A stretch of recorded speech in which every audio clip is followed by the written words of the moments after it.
This is a download from the BBC. It's from our own correspondent. We make one version of the programme for the BBC World Service, but this is the latest edition broadcast on BBC Radio 4. It's introduced by Kate Adie. Hello. Today, read all about it, the true heroes of Iraq's years of bloody conflict. It's the Brazilian city with the world's largest slum population, and the battle over housing in Sao Paulo is becoming increasingly political. A question you just can't ask a 16-year-old girl, not even in a remote village in Burma's Irrawaddy Delta.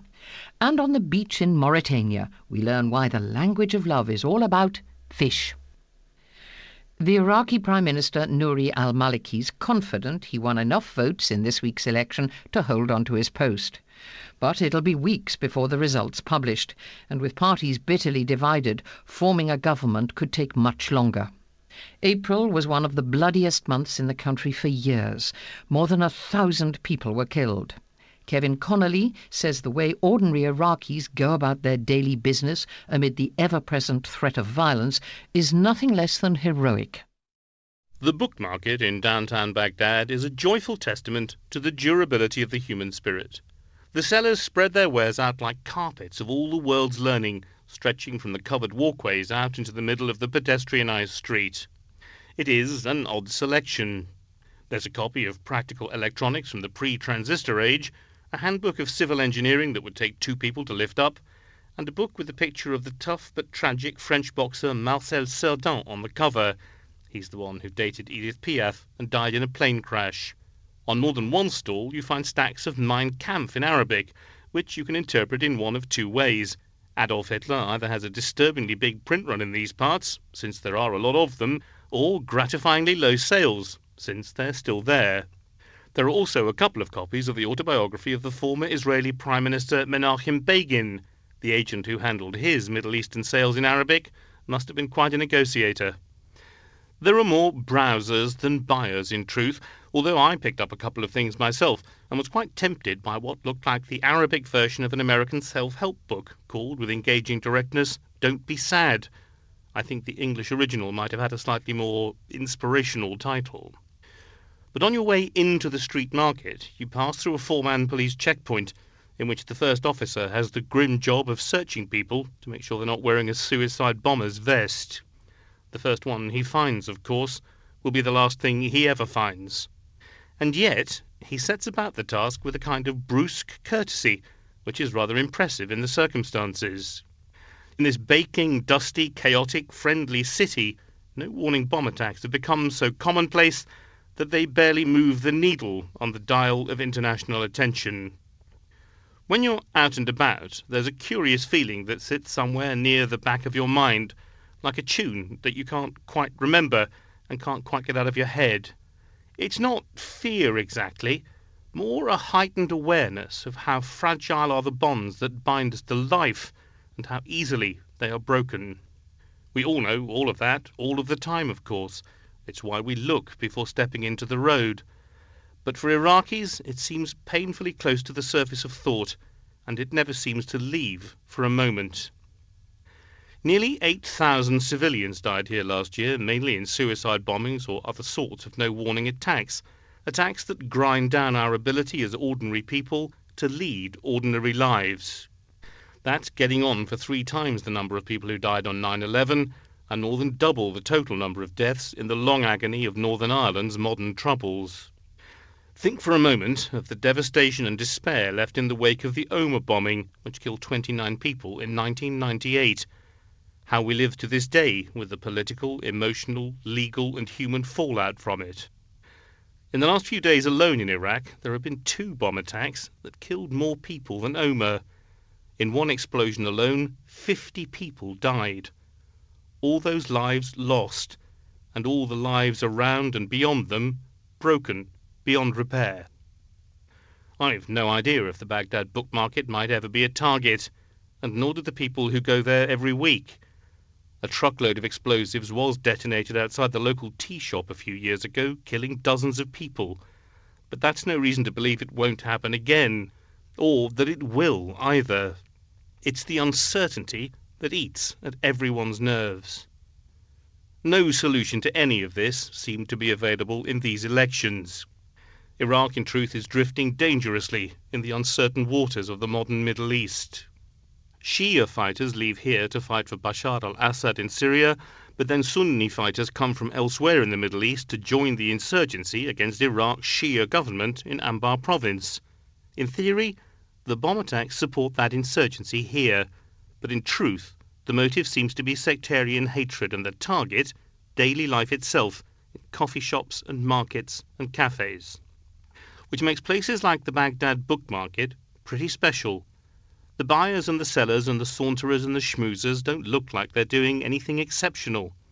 But there is a kind of heroism to be found in ordinary things done in extraordinary circumstances. Not the kind that wins medals, perhaps, but the kind of fatalistic ability to endure that gets you through a day. Londoners must have known it during the Blitz. Iraq is the kind of place that makes a mockery of optimism. But in the ability of its people to simply keep going, there is surely reason for hope. And that was Kevin Connolly.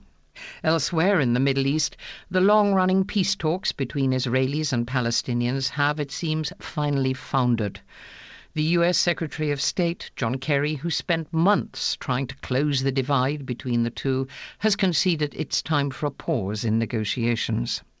The Israeli Prime Minister, Benjamin Netanyahu, in a speech in Tel Aviv on Thursday, said he now planned to establish in law Israel's status as the national homeland of the Jewish people. Arab rejection of the Jewish state, he said, was at the heart of the conflict. Earlier, the two rival Palestinian factions, Fatah in the West Bank and Hamas in Gaza, reached a deal they said would bring them back together. Jeremy Bowen's been considering how these developments will affect the long-simmering discontent in the region.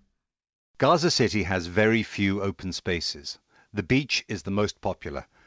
Many Palestinians in Gaza can't leave the narrow and overcrowded strip because of Israeli and Egyptian restrictions.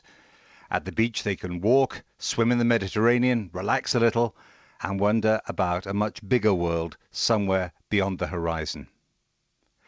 Another oasis is the Gaza War Cemetery. 3,500 British and Commonwealth dead from the two world wars are buried there, and the Commonwealth War Graves Commission has performed its usual gardening miracle. Among the lines of limestone graves are flat green lawns, trees, and they've created some peace and shade in a dusty, noisy city built on sand dunes. More than 15 years ago, I walked around the cemetery with a Palestinian man in his mid-20s. He told me it was the only place he could think. We were talking because he'd been tortured in a Palestinian jail. His fingernails had been torn out with pliers and had regrown as horny little stumps. He'd been accused of being an activist in Hamas. His torturers were from the Palestinian security forces that were dominated by men from Yasser Arafat's faction, Fatah. The peace process with Israel was still supposed to be moving ahead, and Arafat's people had cracked down hard on Hamas after a series of suicide bombs that had killed dozens of Israelis. Tension, and worse, between Hamas and Fatah has deep roots. So it was no surprise that it led to bloodshed after Hamas won an election in 2006. Palestinians were sick of Fatah's excesses, corruption and ineptitude. Hamas is an acronym for the Arabic words for Islamic Resistance Movement. It's a branch of the Muslim Brotherhood, the group that's been working since the late 1920s to put Islam at the heart of political and social life in Muslim countries. The barman in the American colony, the hotel journalists liked to use in Jerusalem, was a Muslim who didn't drink. He said back then that he'd known an electoral upset was coming when Christian Palestinians had told him over their whiskies that they'd be voting for Hamas. Fatah and its allies in the West were aghast about the victory of Hamas. A senior American official told me in his office in the State Department in Washington that the priority was reversing the result. The Americans helped Fatah prepare a coup against the newly elected Hamas government. Hamas moved first, and amid brutal scenes, Hamas fighters unceremoniously ejected Fatah from the positions of power it still held in Gaza. Mohammed Dakhlan was the Fatah strongman in Gaza, someone the Americans relied on. His men had rounded up and tortured Hamas sympathizers in the 1990s, including the man I'd met in the British graveyard. I talked with Dahlan in his office not many months before I saw TV pictures of exultant Hamas fighters smashing it up and firing their Kalashnikovs into his desk. He had escaped. Since then, the Palestinians have been divided, with Hamas in power in Gaza and Fatah in the West Bank. I use the term in power advisedly. Israel is really in control in the West Bank, and even though its troops and settlers were pulled out of Gaza 9 years ago, it can still blockade the Gaza Strip in a way that is at times devastating for civilians. People in Gaza, in different ways, relied on tunnels dug into Egypt for everything from Coca-Cola to weapons. Some tunnels were big enough to drive in cars and live animals. When the Muslim Brotherhood, Hamas's allies, won the election in Egypt, Hamas was flying high. But now the Egyptian military says it's destroyed more than 1,300 tunnels since it seized power last year. Hamas was running out of options. One it had left was ending the split with President Mahmoud Abbas of Fatah. His side had concluded that the latest round of talks with Israel was going nowhere, like all the others over 20 years or more. So unity seems to be part of a new strategy for President Abbas and his people. It includes joining international organizations which could eventually lead to war crimes prosecutions of Israeli soldiers. And there's BDS, or Boycott, Divestment and Sanctions. The idea is for Israel to be as isolated as South Africa was in the 1980s. That worries the Israelis more and more. The editor of one of Israel's leading papers told me that BDS was moving from the fringes to the center of politics. Israel's so much stronger than us, one Palestinian activist told me before I left Jerusalem this week. But we're more organized than we were. And we're not going away. Jeremy Bowen. There's been more trouble in Brazil only weeks before the country's due to stage the World Cup. Police in Sao Paulo clashed with about 1,000 homeless demonstrators. They're angry that the authorities have delayed promised housing improvements while spending billions on the football tournament, which kicks off in their city on June the 12th. 20 million people live in and around Sao Paulo. Hundreds of thousands of them lack proper housing. And as Katie Watson's been finding out, it's a huge problem in a city which has the largest slum population in the world.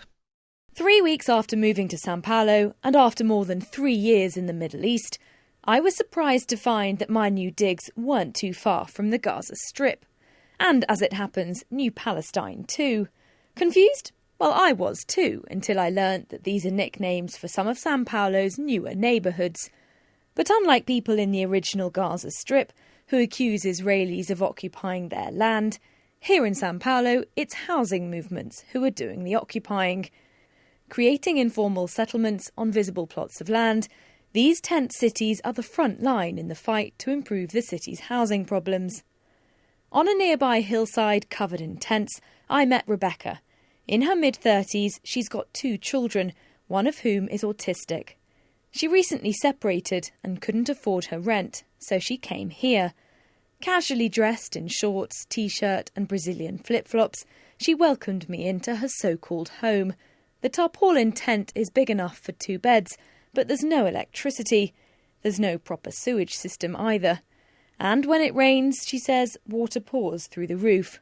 What's worse, though, she told me, is that the floor turns to mud. But her voice, along with those of a handful of socialist housing movements, is fighting to be heard among the cheers of richer Palestinos. They've seen property values soar. On average, prices have risen 200% in the city in the past 6 years. But the quality of life for residents pushed to the suburbs has got worse. Fed up and with no sign of prices falling, squatters aren't confining themselves to occupying land. They're also taking over abandoned buildings in the centre of Sao Paulo, an area that wealthy people left long ago, but where rents still often exceed the minimum wage of just under £200 a month. I went to meet Welita, an articulate woman who had just given birth to her second daughter. She's in charge of an occupation in a 13-storey commercial building in the heart of the city, home to 170 families. To enter the building, you have to identify yourself. Only when they're sure you pose no risk will the man behind the peephole remove the thick metal bar across the door and let you in. The stairs are dark and dingy, but the place is evidently looked after. There's a communal kitchen and bathroom on each floor, and people pay £40 a month to live here. And there are signs throughout the building warning residents that drink and drugs aren't tolerated and everyone has to respect each other. Anyone misbehaving is thrown out. And there's even a cleaning rota. Everyone here mucks in. Walita describes it as a fight for dignity, not just by low-income workers, but people who identify with the huge inequalities in the city and want to see change. You only need to look around Walita's flat to see the piles of books on politics and a framed image of the German anarchist Adolf Fischer to realise that this is very much a political fight and one that's gaining momentum as prices keep rising. The government are investing billions in the World Cup, she told me, nursing her baby in her arms. But they don't have the money to invest in education, in housing and health.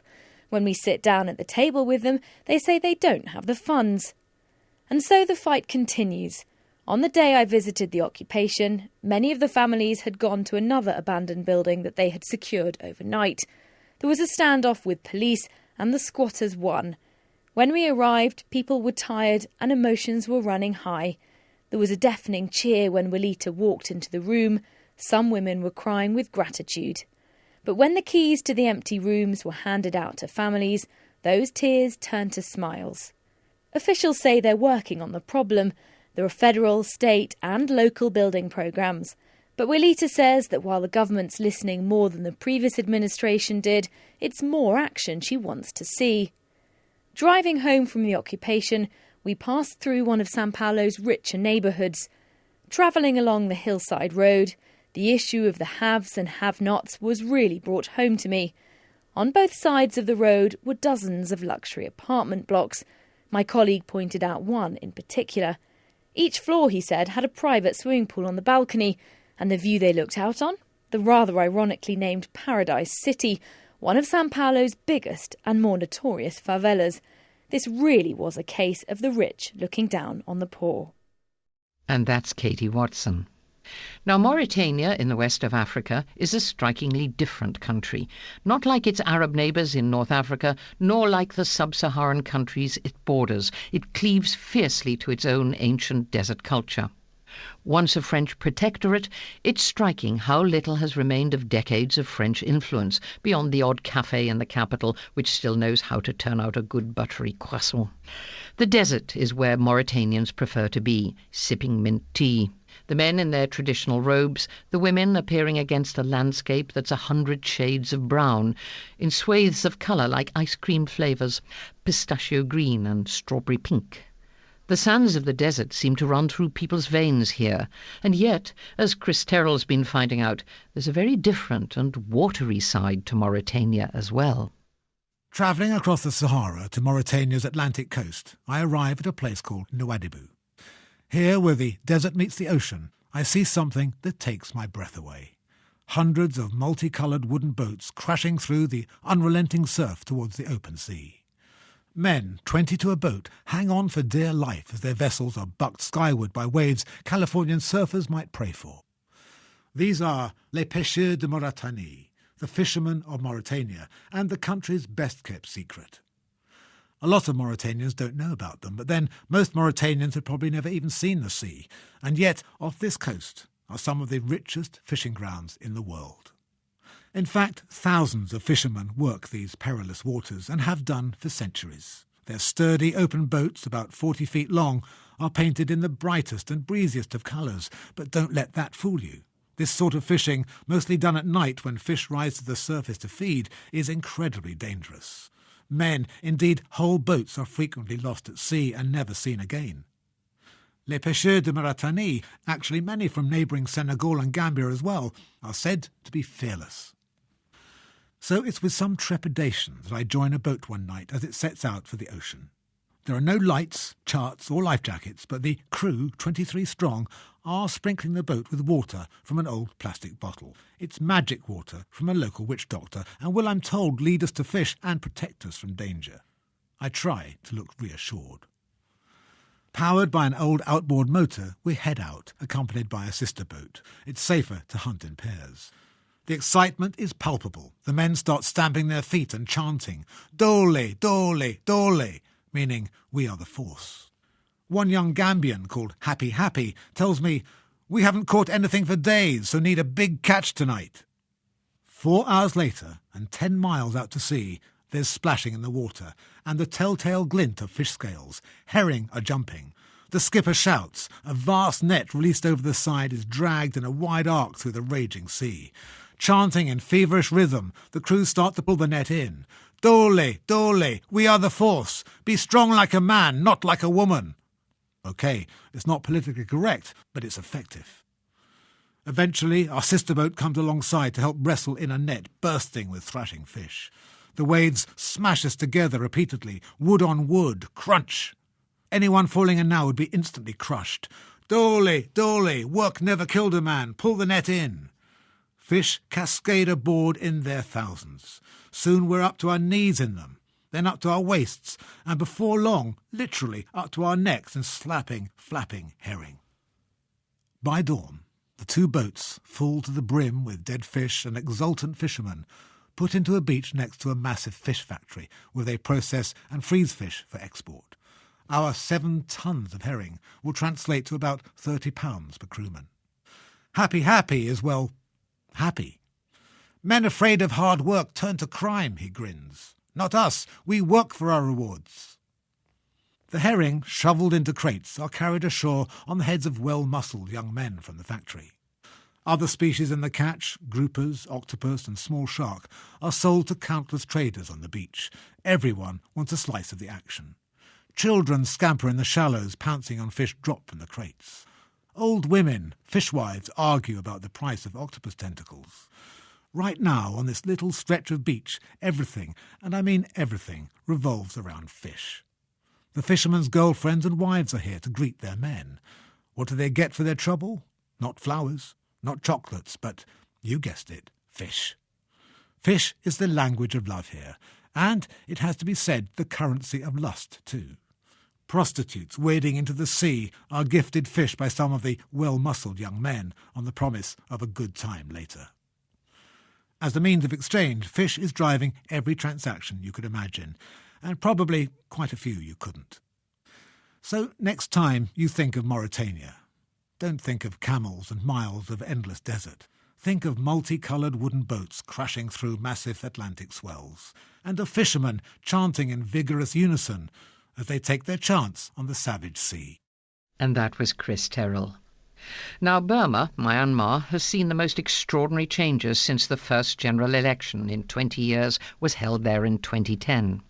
Its economy, which had been suffering from decades of stagnation, mismanagement and isolation, is developing fast.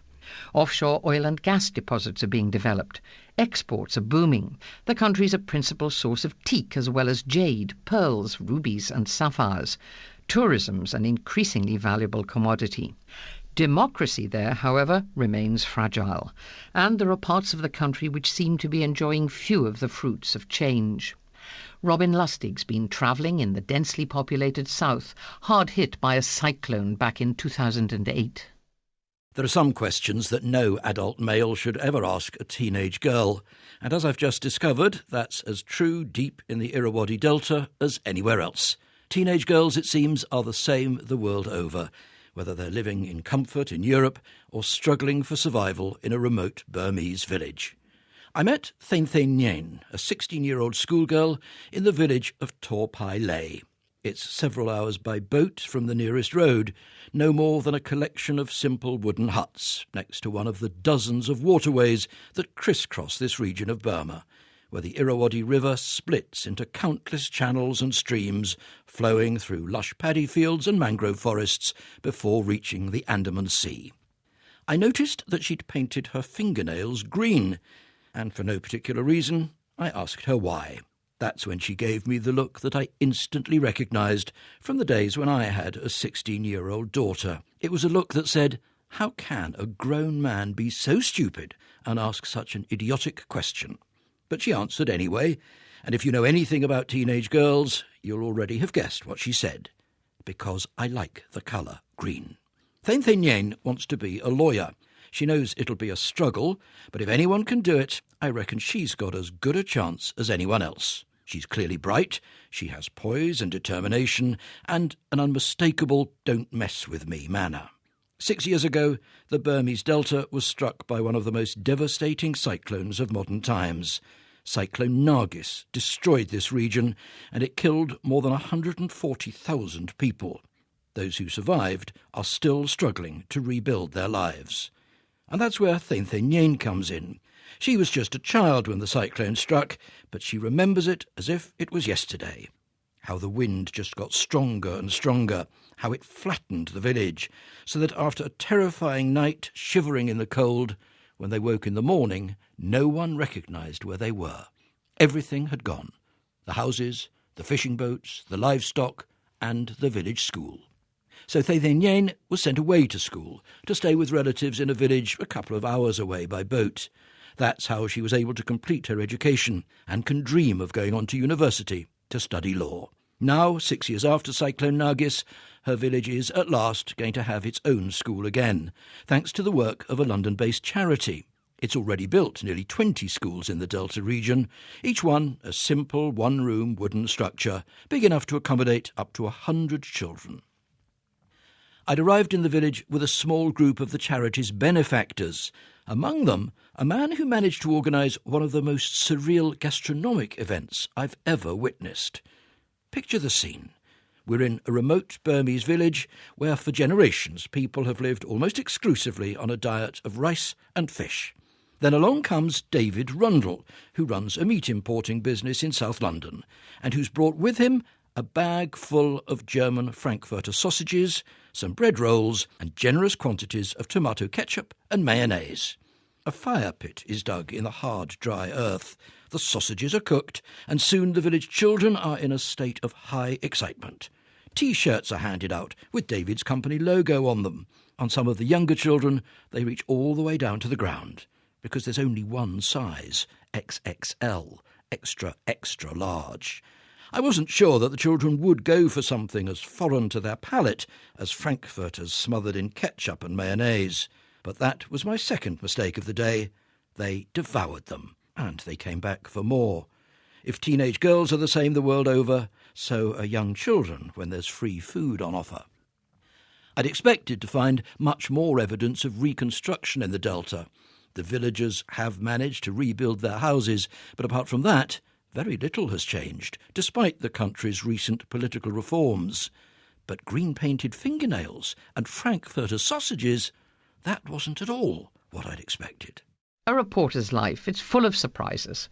Robin Lustig in the Irrawaddy Delta bringing this edition to a close. More stories, more surprises too, I'll bet, next Saturday morning. Do join us.